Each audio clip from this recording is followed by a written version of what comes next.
face à face, suite et fin sur la mystique du serpent, enseignement et symbolique.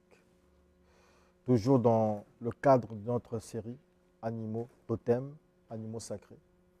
Cette série continuera, mais le face-à-face, lui, il va prendre fin. Face-à-face entre le docteur Renaud Boris Mbota et l'instructeur Francis Nganga, qui sont respectivement serviteurs d'Elohim et guides spirituels de l'ordre gnostique international. Bonjour. La mystique du serpent, nous en parlions dernièrement. Tous les symbolismes et les enseignements à tirer là-dessus, nous avons évoqué. Pour ce dernier tour dans ce face-à-face, nous allons rebondir sur ce dont nous parlions précédemment, notamment la compréhension, l'appréhension du serpent dans les traditions africaines. On a parlé de la question, on va dire, du point de vue plus ou moins religieux. Mais aujourd'hui, lorsqu'on regarde dans nos traditions, Dr Renaud Boris Mbota, c'est vrai, vous êtes dans le christianisme, entre guillemets. Mais que représente le serpent dans votre culture? Bon, mais c'est une bonne question, mais je crois que, étant donné que je suis en alliance avec le Créateur, je n'aimerais pas ici, je m'afficherais en faux de parler du serpent dans notre culture. Donc vous n'avez pas de culture? J'avais une culture. Vous êtes sans culture aujourd'hui? Non, aujourd'hui, je suis devenu un serviteur d'Elohim. Sans culture? En tant que serviteur d'Elohim, non. La culture aujourd'hui, la culture que j'ai aujourd'hui... La culture juive? Non, elle n'est pas juive, parce que la culture juive aussi a ses hauts et ses bas. Mais quelle est votre culture? Ma culture à moi est celle qui est éclairée par la parole du Créateur. D'accord. Parlez-nous donc de... Alors, donc, sur cette base-là, comme nous l'avons dit déjà plus d'une fois, le serpent, bon, parce que la question comme elle est posée dans les cadres africains, nous savons que le serpent a fasciné tous les peuples, hein, sur tous les continents. L'Afrique n'est pas restée en marge, et notamment, vous allez par exemple au Bénin, le serpent est même adoré, vous avez le vaudou haïtien, ainsi de suite. Alors, donc, le serpent occupe une place, même dans certaines mythologies, comme les esprits des eaux qu'on appelle les mamiwata. Ce sont des êtres femelles qui, quand elles sont dans l'eau, elles ont la queue du poisson, et lorsqu'elles sortent sur la terre ferme, elle a la partie postérieure qui est un serpent. Ah donc, bon? Oui, le mamiwata se représente dans ces deux formes-là. Donc, le culte qui est dédié à ces esprits-là, ceux qui pratiquent ces rituels-là le savent bien. Donc, le serpent, en tant qu'animal, peut aussi constituer un totem dans certaines traditions africaines et autres. Il est adoré, ainsi de suite. Mais en tant que serviteur d'Elohim, en tant qu'enfant d'Elohim, en tant qu'être créé à l'image et à la ressemblance du souverain maître, du créateur de l'univers, on ne peut pas se prosterner devant ce qui est créé inférieur à nous. Donc le serpent étant un être rampant qui mange la poussière, qui marche sur son ventre, est une créature inférieure à l'homme, et par conséquent, on ne peut pas se prosterner devant le serpent, ni représenter le serpent comme étant un totem et une idole pour s'incliner devant soi, parce que l'homme qui se prosterne devant un animal descend plus bas qu'un animal, parce que se prosterner et s'adorer, c'est l'expression de la reconnaissance de l'infériorité, de l'incapacité. Merci beaucoup, mais nous avons aussi des informations qui nous viennent, une certaine réalité des serpents qui produisent, pour ne pas dire vomissent de l'argent, des serpents totems. Est-ce que c'est une réalité? Oui, c'est une réalité, mais toute réalité n'est pas une vérité. Parce que la réalité, ce qui est réel n'est pas forcément vrai. Parce que là, nous sommes dans un monde, dans le monde d'illusion, parce que c'est dans le monde de la magie, le monde de l'illusion. Il y a des serpents qui vomissent de l'argent, il y a des serpents qui procurent la chance et tout, mais c'est en contact, il y a un prix à payer. C'est en contact avec les génies maléfiques, les esprits mauvais. Et en ce moment-là, le prix à payer, c'est quoi? C'est d'abord vous séparer de votre Créateur, parce que vous avez, quel que soit le temps que vous allez jouir ici-bas dans cette vie va prendre fin, et un moment, vous serez obligé de rendre compte à celui qui vous a créé. D'accord. Instructeur Francis Nganga, le serpent, dans votre tradition, Non. Pas dans ma tradition, mais dans la tradition africaine. D'accord. Pour que les choses soient vues d'une façon beaucoup plus africaine et un peu noire. C'est une bonne chose. Alors, pour les Africains, le serpent, ils ont toujours utilisé le serpent. Ils ont utilisé le serpent dans le sens du totem, parce que c'est un animal.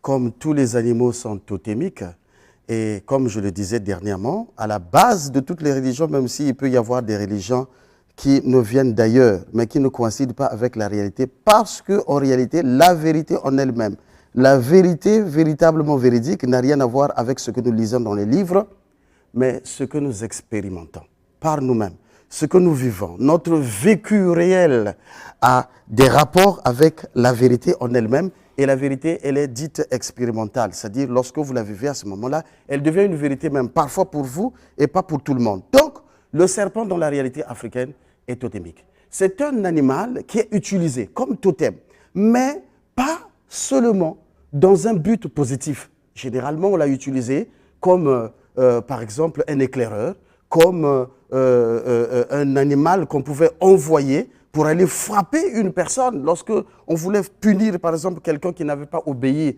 ailleurs, on parlait de la loi de Némésis. Mais ici, on parlait donc de cette punition, il fallait frapper. Donc, quelqu'un pouvait utiliser, je ne donne pas les formules, mais quelqu'un pouvait utiliser, par exemple, l'hysope, la petite forme d'hysope. On pouvait piler cet hysope-là et lui donner une certaine forme. La personne tournait autour, donc, derrière sa maison, pouvait prononcer certaines incantations pour matérialiser ce serpent qu'il pouvait envoyer dans le monde astral. Mais ce n'est pas seulement une pratique africaine. On retrouve la même pratique chez les Mayas, les Incas, qui utilisaient donc le serpent pour frapper, soit pour donner la possibilité aux gens de s'enrichir. Alors, ou de faire je vous pose la même question qu'au pasteur Mbota. Et nous avons cette réalité des serpents qui produisent de l'argent. Le docteur Mbota lui disait que cette réalité n'est pas forcément vraie. Ben, qu'est-ce qu'il appelle vérité? Si aujourd'hui, tout de suite, vous touchez ce papier, j'ai un papier ici, vous le touchez, c'est une vérité ou ce n'est pas une vérité? Je viens de dire que la vérité, c'est quelque chose d'expérimental. Ce que vous avez touché, que vous avez vu, que vous avez entendu de vos yeux, devient une vérité pour vous. Ce n'est pas une vérité pour M. Mbota, mais il y a des vérités qui sont là, qu'on ne peut pas nier. Si le papier, là, je dis que je suis en face d'un papier, ben, c'est la vérité. C'est comme l'aveugle de naissance, qui aujourd'hui, qui peut vous dire, par exemple, que, bon, je n'ai jamais vu le soleil parce qu'il est aveugle de naissance, et pourtant, cela n'empêche pas que le soleil soit là. Et c'est une vérité pour tout le monde. Donc, la réalité, c'est que notre cher frère, pasteur, M. Renaud Boris Mbota, qui parle déjà de manger la poussière, moi je vois, parce qu'il c'est du genre de chrétien, est-ce que c'est scripturaire? Est-ce que c'est ceci? Est-ce que il n'est pas le seul? Alors donc, il a raison de parler de cette façon. Mais est-ce qu'il a fréquenté le temple de la sagesse du serpent? Ailleurs, on utilise les serpents comme des gardes-corps. Comment expliquer ce phénomène des serpents qui produisent de l'argent aux hommes? Ben, bon, je ne peux pas montrer la formule. Non, je peux vous nous expliquez qu'est-ce que c'est concrètement. Nous sommes à la télévision. Mais les serpents, on peut les utiliser. Ce n'est pas... C'est un animal, le serpent, mais un esprit peut venir, peut apparaître sous cette forme, peut conventionnellement s'entendre avec vous que chaque fois que j'ai besoin, par exemple, de vous donner de l'argent, bien évidemment, je vais apparaître sous la forme de serpent. Et vous pouvez donc apprivoiser ce totem que vous allez utiliser. Chaque fois que vous avez des problèmes en rapport avec l'argent, vous savez que l'argent, l'animal, le serpent, est un animal en pleine évolution. Tous les serpents sont clairvoyants et tous les serpents sont bons. Tous les serpents sont bons. Tous les serpents sont bons. Ils sont très gentils même. Comme moi, je suis gentil depuis ma naissance. Donc votre tous les serpents sont gentils. Votre thème sur le serpent? Hein? Quoi? Votre thème sur le serpent? Non.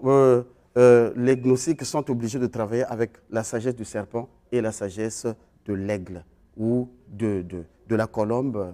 Hein, comme, dans votre cas? Dans notre cas, je ne voudrais pas parler. N'ayez pas peur, il vous n'invoquera pas le feu. Mais Renaud Boris Mbota, ce n'est pas aujourd'hui que je le connais, je le connais. Vous avez peur qu'il brûle les ailes de votre aigle? Nous utilisons, non, il ne pourra jamais brûler.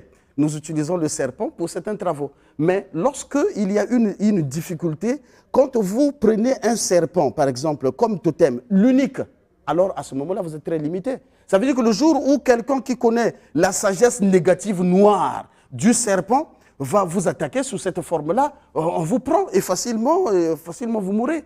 Mais nous devons travailler avec tous les animaux parce que nous avons besoin de ces animaux qui Docteur Bota, nous devons nous servir le comme totem. serpent, on nous confirme avec beaucoup d'énergie qu'il est bon.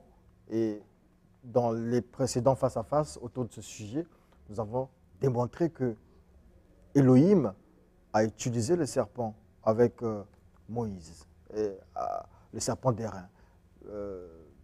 Dans l'imagerie ou dans le symbolisme de la Bible, le serpent revient toujours, pas toujours dans le mauvais sens. Apparemment, bon, il n'a pas raison de dire que le serpent est bon. Nous l'avons dit ici dans les face-à-face précédents que le serpent est un symbole ambivalent. Donc il représente en même temps ce qui est bon et en même temps ce qui est négatif. Maintenant, rien que dans le venin du serpent, comme il s'est identifié au serpent, vous savez, déjà même dans le langage courant, s'identifier, être identifié au serpent, c'est une métaphore pour traduire que j'ai la langue vénineuse. Donc j'ai une bouche qui produit du venin, comme une vipère, ainsi de suite. Et nous savons bien que même dans le venin du serpent, il y a 80% des protéines qui sont utiles pour le bon fonctionnement du corps humain, mais les 20% peuvent poser des effets létals. Donc, ça peut donner la mort à quelqu'un. Donc, dire que le serpent est bon, c'est complètement faux. Maintenant, le fait que Elohim, complètement faux de dire qu'il est bon. Maintenant, Elohim, en tant que créateur, est souverain d'utiliser n'importe quel animal selon ce qu'il a souhaité. Et pour démontrer sa puissance à Moïse et le convaincre pour aller devant Pharaon, il a demandé à Moïse de jeter son bâton en terre et Elohim l'a transformé en serpent. Il pouvait le transformer en lion, le transformer en un autre animal. Mais il l'a transformé en serpent. Pourquoi? Parce que les serpents étaient l'une des divinités aussi égyptiennes. Donc pour montrer à Moïse que tu vas saisir le serpent, je le transforme en serpent et saisis-le par la queue, il redevient un bâton. Ça veut dire qu'il l'emmène d'une forme à une autre. Pourquoi dans la Bible on nous a démontré que le serpent pouvait sauver aussi? Le serpent n'a pas pu sauver. Le serpent n'a pas pu sauver, mais le serpent a été envoyé en jugement pour frapper le peuple d'Israël qui avait péché dans le désert. Ceux qui le touchaient guérissaient? Non. Lorsqu'ils ont été frappés par les serpents naturels, donc les serpents brûlants, l'ordre a été donné à Moïse de fabriquer un serpent d'airain et de le positionner. On aurait pu fabriquer un agneau d'airain ou, je ne sais pas moi, un porc-épic d'airain. Non, mais le principe, c'est une loi. Il y a une loi qui dit qu'on est guéri la morsure du chien que par le poil du chien. C'est-à-dire que le remède ou la solution à un problème se trouve généralement dans le même problème. Alors, nous avons vu, ce n'est pas la peine de revenir sur cette image, mais nous avons vu des images là. C'est un document que nous avons diffusé dernièrement. Un homme qui a créé son jardin, et dans son jardin, il y a des serpents, tous les animaux qui vivent en harmonie. Lorsqu'on regarde aussi chez nos amis, les témoins de Jéhovah, lorsqu'ils nous montrent ce qu'est ou ce que devrait être le paradis, les serpents sont là, les lions sont là. Mais vous condamnez la créature de Dieu. Comprends pas. Non, on ne condamne pas la créature de Dieu. Vous diabolisez la créature de Dieu. Non, le serpent a sa place comme étant... Parce que tout ce que Dieu a fait, il avait dit tout ce qu'il avait fait était bon. Donc en tant que produit divin, tout ce qu'il a fait était bon, n'est-ce pas? Mais c'est l'usage, notre approche. Parce que Dieu aussi utilise des animaux. Dans la Bible, nous voyons l'agneau, les animaux qui sont utilisés. Le lion. Voilà, il y a beaucoup de métaphores au niveau des animaux. Donc les aigles, les panthères, tout ça là, les lions, les agneaux et tout. Donc Dieu les utilise. Donc il nous permet aussi de les observer pour regarder leur comportement et puis établir une métaphore et un parallélisme avec notre comportement, notre relation. Donc lorsque Dieu regarde, il nous voit dans une certaine forme. Maintenant, nous nous approchons du serpent, on peut s'approcher du serpent, on peut s'approcher de tous les autres animaux, mais juste en gardant les limites strictes. Parce que le serpent est adoré par des cultes païens. Il n'y a pas de divinités païennes qui n'ont pas eu de culte de serpent. La plupart des divinités païennes étaient associées au culte du serpent. Donc vous avez toujours le serpent qui a été divinisé. Il y a des cultes païens qui utilisent l'agneau, des cultes païens qui utilisent tous les animaux. Ils ont utilisé, par exemple en Égypte, il y avait l'agneau, il y avait le veau, il y avait aussi le serpent qui était là. Mais le serpent fait partie généralement de beaucoup de cultes. Ce qui fait que les gens soient arrivés là, c'est d'abord, ça a commencé d'abord par la peur que fascine le serpent.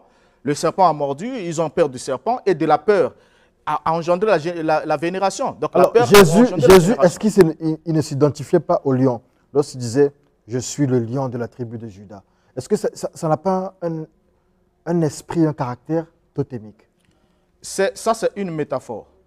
Ce n'est pas un caractère totémique de sorte qu'on puisse prendre un lion, qu'on représente un lion, puisque déjà, le premier commandement était strict en Israël, et le deuxième, on ne devait pas représenter quoi que ce soit pour offrir un culte devant ces derniers.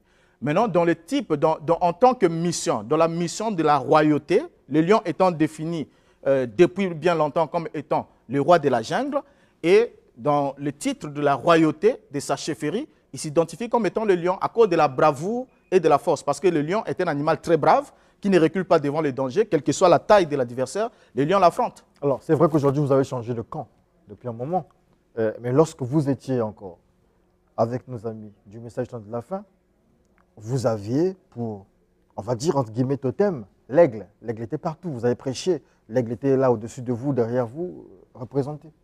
Et oui. Là, en ce moment-là, ça représentait quoi? Oui, l'aigle, en ce moment-là, l'aigle représentait la clairvoyance, la capacité de s'élever très haut, la capacité de monter, de voyager vers le soleil, d'entrer dans le vent. Une posture totémique, en fait. Voilà, au fait, l'aigle, c'est le totem de William Branham. William Branham, si beaucoup ne le savent pas, c'était un Indien. Et donc, il avait son totem, c'était l'aigle. Vous voyez? Et il a emmené cet aigle-là, il a emmené, et associé avec le spiritisme et la franc-maçonnerie, il a emporté l'aigle, le symbole de l'aigle, qui suit Branham partout. Et l'aigle identifié comme étant le prophète à cause de sa clairvoyance. Alors, et tout. Si tous les grands hommes, oui. Branham, que vous avez quitté, Yehoshua, ou Yeshua, que vous adorez. Non, je l'adore. Bon, dont vous êtes le serviteur. Oui. Ok. Si ces gens-là se sont identifiés à un moment aux animaux, ça veut dire que les animaux ont un certain pouvoir sur nous, non? Non, pas un certain pouvoir. Ils ont, parce que tout ce qui existe est la représentation séquencée de la parole de Jéhovah. Maintenant, dans chaque animal, ainsi de suite, comme dit par exemple Salomon qui dit, toi qui es paresseux, observe la fourmi.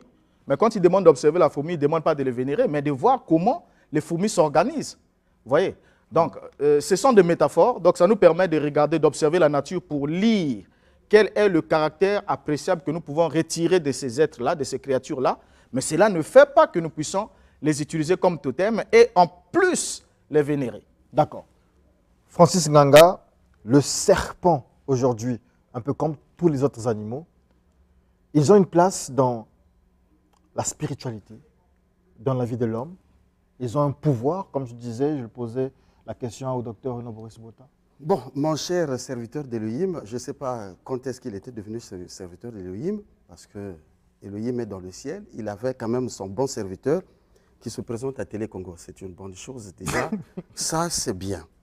Alors, mon cher frère, ça dit qu'il faut qu'on fasse très attention parce qu'il y a des vérités qui nous rattrapent, qu'on le veuille ou non. Ces vérités nous rattrapent. J'aimerais dire ici à M. Mbota, il n'a jamais vu une Mami Wata. Donc, il n'a jamais fait un travail avec les Mami Wata pour retrouver les Mami Wata à queue de serpent seulement à l'air libre. Non, écoutez, ça ne devait pas sortir d'un pasteur. Écoutez, est-ce qu'un pasteur a déjà fait ce travail-là? Bon, s'il a déjà fait, donc lui aussi, il adore les Mami Wata. C'est une bonne chose déjà. Alors, c'est ça, je veux dire, donc finalement, Mbota, il est très bon parce qu'il danse sur les deux pieds. Ça, c'est une bonne chose. C'est très possible. Alors, il y a une chose, monsieur Mbota. Le serpent que vous condamnez, on n'a jamais dit ici que les gens sont le serpent. Non, le bien n'est jamais bien et le mal n'est jamais mal. Mais le problème, c'est quoi? C'est lorsque les gens n'ont pas conscience de savoir utiliser le bien pour le bien. Et quand ils n'ont pas conscience de savoir utiliser le mal pour le mal, alors à ce moment-là, un mal peut se transformer en un bien peut devenir un mal. D'ailleurs, la capacité d'observation d'un être humain, c'est déjà qu'il n'a pas toute sa conscience, il n'en a que 3% de conscience. Quand même, ça lui permet de faire certaines observations. Et au niveau de la maternelle de la spiritualité, quand je parle de la maternelle de la spiritualité, je parle du petit pasteur d'assemblée de sommeil, je parle du petit prêtre de n'importe comment, je parle voilà, donc ceux-là, je parle donc sauf un évêque que j'ai rencontré couramment, donc récemment, le Monseigneur Bonze, voilà, de la communauté cardinale Émile Benda. Voilà quelqu'un qui fait du bon travail. Celui-là, je l'ai félicité. J'ai dit vraiment, Monseigneur, je vous félicite. Le reste, c'est encore la maternelle, la spiritualité. Il faut les laisser là-bas. Mais la maternelle, qu'est-ce qu'on peut prendre? C'est le lait. Alors, mon cher frère, cherchez une Mami Wata, appelez les Mami Wata et cherchez leur apparence. Moi, j'en ai, bon, je ne veux pas dire, ils ont des codes, ils ont ceci, et quand vous n'avez pas ces codes, vous ne le verrez pas. C'est pas possible. Des codes. Donc, non, il ne pourra pas les connaître. Qui me cite un code là, qui connaît, de Mami Wata. Qui me dise. Et quel royaume il appartient à quel royaume? Je vais vérifier, je vais vous dire, après, si c'est juste ou c'est faux. Parce que c'est clair. Alors, dans la tradition africaine, le serpent a un rôle. Oh là là. Il est même là où il y a la richesse, la beauté. Parce que le serpent a une capacité, c'est la mue. Le phénomène de la desquamation de la peau chez nous. La mue, il y a, ça c'est une vérité. Une vérité, véritablement vérité. Pour ne pas me répéter. Alors donc, on va de temps en temps travailler sur la beauté. Et puisqu'il y a eu quand même des traces qui sont restées, on dit cette personne qui ne vieillit pas qu'il a un boa qui le lèche à tout moment. Voilà, monsieur Diaz. Mais c'était trop court, hein, je vous condamne, monsieur Diaz. Oui, mais c'était la dernière partie. Il fallait simplement revenir là-dessus. Merci pour vos contributions. Docteur Renaud Boris Bota, oui. On aura peut-être besoin de vous dimanche prochain pour commenter le décès, la disparition de Barouti. Oui, il n'est pas le seul. Ils sont partis, une mort en série de près d'une douzaine de pasteurs. Oui, message de Branham, mais aussi l'épouse du pasteur Marcelo. Ah, ça aussi, c'est un problème. Vous avez des choses à dire? Oui, il y a beaucoup de choses à dire. Donc, rendez-vous dimanche prochain. Merci à Francis Ganga. Mais nous vous aurons certainement sur le plateau art et âme des animaux totems, animaux sacrés. Merci beaucoup, je serai là. Merci.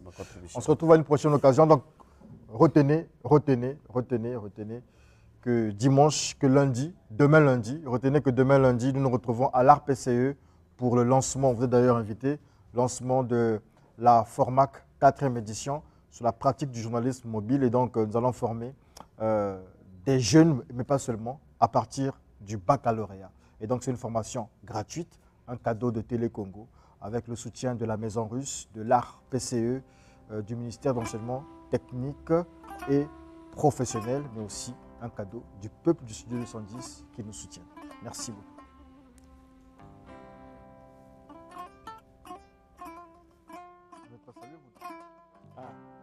Qui est le serpent ici? C'est le serpent. Non, il s'est déjà désigné comme étant le serpent. Oh.